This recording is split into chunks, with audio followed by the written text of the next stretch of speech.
everybody, Abigail Ryan is my name and I'm based in Teagasc in Moorepark. I'm just going to go through a couple of things about the upcoming breeding season on dairy farms. As we all know, it's unusual times that we're in, so we're unable to get out to farms or talk directly to discussion groups. So I just said I'd try something different here on Zoom to see what it works. So I'm going to go through a presentation, so bear with me. Mine will be perfect the first time.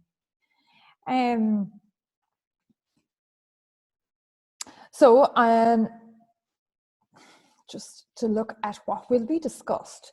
So the update on the ICBF 5-year trend report, I'm going to look at a farmer example. Then I'm going to look at the ICBF new dairy scorecard, which has been developed, and the EBI report, which many of you will be familiar with anyway. And just to zone in on what the base cow is about and to explain it. And we have our own Teagasc breeding season tips, which should start today. The bull list to talk about it and the criteria for selecting bulls, and some technical information which was brought together really from some questions that I had earlier on today from a discussion group. So I spoke to some of my colleagues in Moorepark and they gave me the answers, and I have that put together at the end. If anybody has relevant questions, please email me at the end and I'll answer them as soon as I can.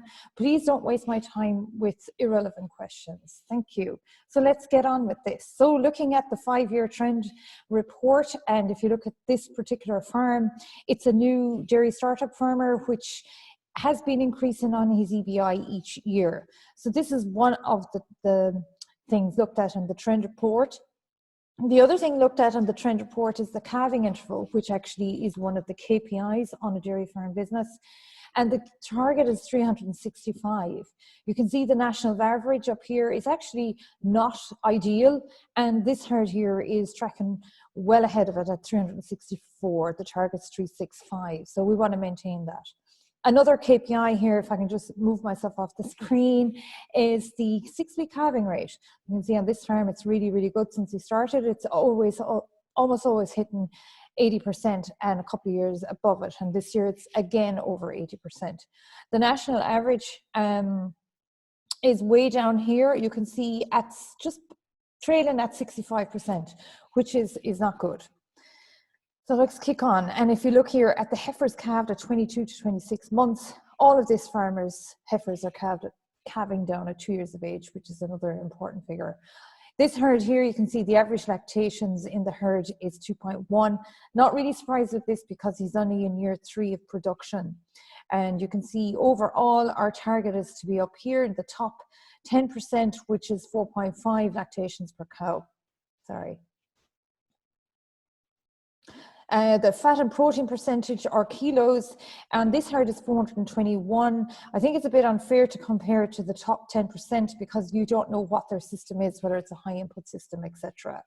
So the cell count is excellent on this herd. It's compared to where this farmer is supplying his milk to, which is Lakeland.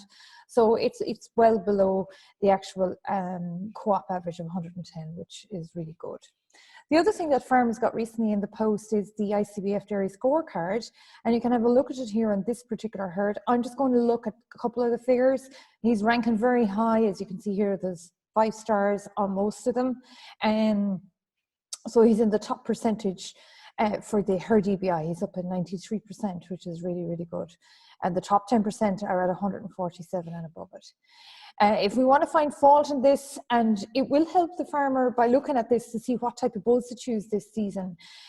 He's only ranked 59% as regards the fertility sub-index, 3 stars, so he needs to focus on that.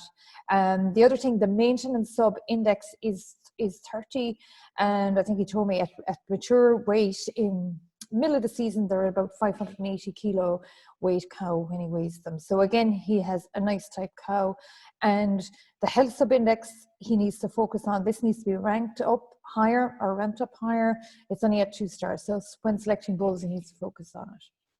I have lots of writing in the next slide, so you may need to pause it, but I think this has to start today, early April, and it's all about what you can do now. Some of these are actually required for COVID recommendations, in my view, because it will help you be more organized, and hopefully things won't get any worse, but I suppose we should prepare for that. So you will have your EBI list, and you will select the cows, the best ones for breeding, which are mainly the highest EBI ones, and mainly they are, if you've been selecting properly for the breeding for the last few years, will be your bulling heifers and the younger cows, lactation 1 to 3. And I suppose it's easy to whittle out the bottom 10% and pick other bulls for those that you're not going to use, maybe beef straws. Read all your ICBF reports that I spoke about, the bull selection criteria, which we'll go through in a second. These bulls need to be ordered now. Use SIRE advice. If you do it before the 5th of April, then you'll get your printed breeding chart from ICBF. If you're using, if you have up to 150 cows, then a team of 7 bulls will be needed, and you're probably going to gasp, but yes, that's the case. If something happens, one of the bulls or 2 of them, at least then there's a team, so the fall won't be as much. Anybody with over 150 cows, it's a minimum requirement of 15% matings to any one bull.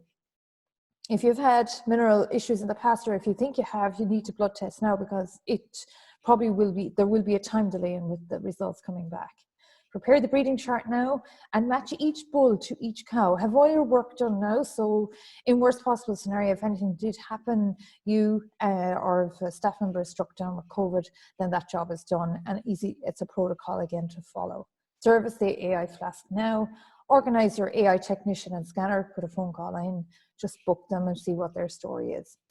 Buy bulls now, quarantine them and vaccinate. Again, it's COVID recommendation, but also for best practice. Organize the breeding season so that you don't have to interact with anybody. Again, this is a COVID recommendation and a benefit.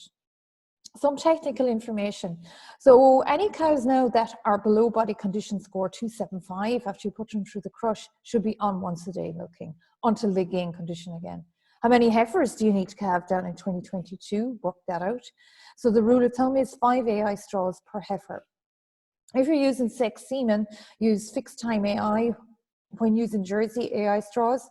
Plus use on your best cows at mating start date are greater than 30 days calved, lactation 1 to 4, use early in the breeding, and on the best condition cows that have no uterine infections, which may need a scan as well, because these AI straws are quite expensive. Use bulls that are classified as low risk of the dairy heifer calving difficulty. Basically what that means is there's a new column this year in the bull list for heifers. So I would target any bulls less than 5% calving difficulty for heifers. Tail paint the cows 21 days before mating start date, which for some of you will be coming up in the next week or so. And this will help you find some non-cyclers that are over 30 days calved just before the mating start date. And you can scan those to see are there any problems within the cow. Heifers, your bulling heifers need to be at grass now. Weather is good, so they should be out. They will gain some weight per day, so it's better for them to be adjusted. And if you're buying your bull, then it's 1 bull per 20 unserved cows. All vaccinations on cows should be completing before the breeding season, which is now. Cows selected each morning for AI once the mating season starts can be returned to a separate paddock close to the parlour while waiting for the technician. Perhaps the technician might be delayed because of all these restrictions, so the cows will be less stressed if they're returned to a paddock near the parlour. Once a day AI is as good as twice a day on conception rates. Excuse me, this thing is blocking up my screen. Oh yes, as you serve cows, change the tail paint color so that you can use this for recording. And don't forget to update your breeding chart every day. Don't forget to update the online breeding program software. So the target is 90% served in 3 weeks, 60% non-return rate, 12-week breeding season, and 10% non-calf. And all the steps above will help you hit these targets. Thanks, be safe. Email me if you have some questions. I'll get back to you with an answer as soon as I can.